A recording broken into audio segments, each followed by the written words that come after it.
भाइयों और बहनों, भक्तों और साधकों, आज की कहानी साधारण नहीं।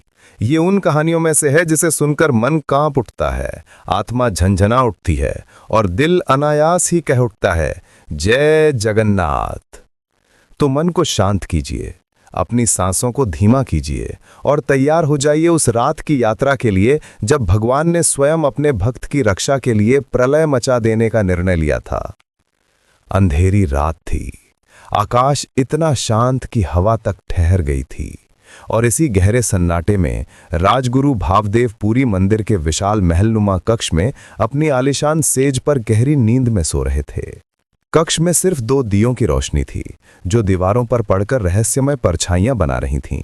सब कुछ शांत, सब कुछ स्थिर। लेकिन वही रात अचानक करवट लेती है। कमरे का तापमान अचानक गिरने लगता है, दिए की लौ कांपने लगती है, हवा एक अजीब सी गंध और कंपकपी के साथ बहती है। भावदेव नींद में बेचैन होकर करवट बदलते हैं। उनके माथे पर पसीना, सांसें भारी। अचानक एक आवाज गूंजती है, भावदेव उठो। आवाज न मनुष्य जैसी थी, न साधारण, न कठोर, न कोमल। उसमें गरज भी थी और करुणा भी, जैसे ब्रह्मांड स्वयं पुकार रहा हो। भावदेव घबरा कर आंखें खोलते हैं और जिस दृश्य से उनका सामना होता है उसे शब्दों में बांध पाना संभव ही नहीं। उनके सामने खड़े हैं स्वयं भगवान श्री जगन्नाथ। विराट दिव्य स्वरूप, विशाल काया, गोल बड़ी देवदर्शी आंखें, पर आज उन आंखों में प्रेम नहीं, लाल अग्नि समान क्रोध है। उनके पास खड़े हैं बलभद्र, ऊंचे तेजस्वी, जिनके चेहरे पर भारी उदासी है, और पास सुभद्रा, जिनकी आंखें ऐसे नम हैं जैसे पूरे जगत का दुख उनमें साकार हो गया हो। भावदेव कांपते हुए गिर पड़ते हैं, स्वर सूख चुका है। प्रभु प्रभु, मेरे स्वामी, मुझ पर कृपा कीजिए। मैंने ऐसा क्या अपराध कर दिया। तभी जगन्नाथ की गूंजती हुई आवाज कमरे को हिला देती है, तुमसे अपराध नहीं, अधर्म हुआ है, और वो भी मेरे घर में, मेरे चरणों के सामने। भावदेव का पूरा अस्तित्व टूटने लगता है। वो हकलाते हैं, अधर्म? प्रभु, किसका? किसने? मैंने किसे दुख पहुंचाया? भगवान के शब्द वज्रघात की तरह गिरते हैं, मेरा मनोहर, मेरे सबसे प्रिय भक्तों में से एक, आज मेरे ही द्वार पर अपमानित, धक्के खाकर, भूखा प्यासा, बेहोश पड़ा है, और तुम, मेरे राजगुरु, मेरी आंखों के सामने चैन की नींद सो रहे हो। भावदेव हतप्रभ, मनोहर? कौन मनोहर प्रभु? मैं नहीं जानता। तुम नहीं जानते? भगवान की आवाज गरजती है, तुम्हारे मंदिर के घमंडी पुजारियों ने उसके फूलों को कूड़े की तरह फेंक दिया और उसे अपमानित करके बाहर निकाल दिया। जैसे ही उसके हृदय को चोट पहुंचती है, वैसे ही मेरे विराट स्वरूप के भीतर पीड़ा होती है। जाओ भावदेव, तुरंत जाओ, उसे ढूंढो, उसे पूरे सम्मान से गर्भगृह में लेकर आओ और उसकी भेंट, वही सड़े हुए फूल, मुझे अर्पित करो।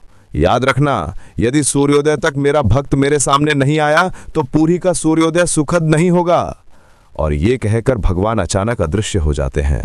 दिए की लौ स्थिर हो जाती है, पर भावदेव की आत्मा भीतर ही भीतर बिखर चुकी होती है।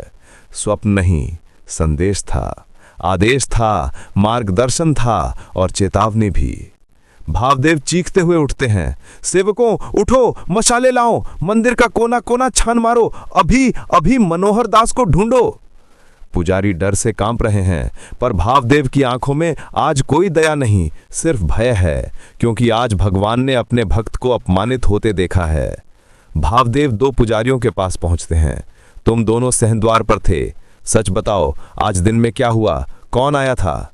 दोनों सहमे हुए, गुरुदेव, एक बूढ़ा सा साधु, नाम शायद मनोहर दास। और फिर धीरे धीरे पूरी घटना खुलती है।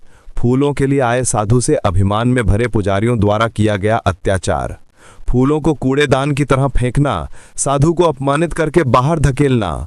हर शब्द भावदेव पर बिजली की तरह गिरता है। उनकी आंखें खून की तरह लाल हो जाती हैं। मूर्खों, अज्ञानियों, तुमने भक्त को नहीं, साक्षात भगवान को ठुकराया है।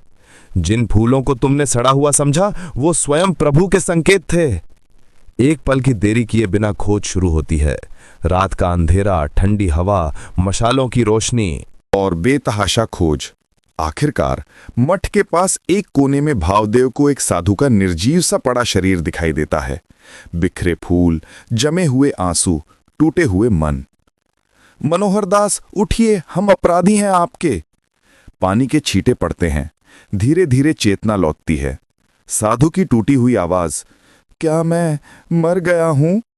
भावदेव रोते हुए, अगर आपका प्रेम मर गया होता तो हम सब मर चुके होते। महाप्रभु आपका इंतजार कर रहे हैं। और पहली बार भक्त को अपमानित करने वाले वही लोग उसे सम्मान से सहारा देकर मंदिर में ले जा रहे थे। गर्भगृह पहुंचते ही वातावरण बदल जाता है। सुनहरी रोशनी, दिव्य शांति, मंत्रहीन मौन। एक पुजारी कांपते हाथों से सड़े हुए फूलों वाली पोटली उठाता है और जैसे ही पोटली भगवान के चरणों को छूती है, संगीत नहीं, चमत्कार गूंजता है। फूल खिलने लगते हैं। भूरा रंग बदलकर गुलाबी और सफेद चमकने लगता है। मृत फूलों में फिर से जीवन आता है। ऐसी सुगंध उठती है कि आत्मा तक महक उठती है। कुछ ही क्षणों में वही फूल दुनिया के सबसे अद्भुत, शुद्ध, दिव्य कमल पुष्प बन जाते हैं। मनोहर दास रो पड़ते हैं। गर्भगृह की धरा पर गिर पड़ते हैं। उनके आंसू ही आज भेंट बन जाते हैं। जगन्नाथ ने दुनिया को संदेश दे दिया। भेंट ये नहीं कि फूल कितने सुंदर हैं, भेंट ये है कि भाव कितना पवित्र है। पत्थर भी फूल बन जाते हैं अगर उन्हें प्रेम से अर्पित किया जाए। उस दिन भगवान ने मनोहर के फूलों से श्रृंगार करने की इच्छा प्रकट की और उसी दिन जन्म हुआ पद्मवेश, कमल श्रृंगार की परंपरा का, जो आज भी हर वर्ष माघ अमावस्या और वसंत पंचमी के बीच किसी बुधवार या शनिवार को किया जाता है। और अब भक्तों, कहानी पूरी होने से पहले वही सवाल फिर पूछता हूं जो कहानी की शुरुआत में पूछा था। भक्त की भेंट में ऐसा क्या था जिसके लिए स्वयं भगवान प्रलय नहीं सह सकते थे? उत्तर बहुत सरल है, पर समझना बहुत कठिन। उसकी भेंट में प्रेम था, भक्ति थी, और उसकी भक्ति में स्वार्थ नहीं, समर्पण था। यही प्रेम भगवान को बांध लेता है, यही प्रेम भगवान को प्रकट कर देता है, और यही प्रेम भगवान को भक्त के लिए खड़ा कर देता है, चाहे जगत पलट जाए। अगर कहानी ने आपके दिल को छुआ, यदि आंखें नम हुईं, यदि मन में भक्ति जागी, तो कमेंट में दिल से लिखिए, जय जगन्नाथ। और अब आपके ज्ञान की परीक्षा। कहानी में अपमानित किए जाने वाले भक्त का नाम क्या था? ए, राजगुरु भावदेव, बी, मनोहर दास, सी, मत्त भानुदेव, डी, भक्त सालबेग। जो सही जवाब देगा उसका नाम अगली कथा में लिया जाएगा।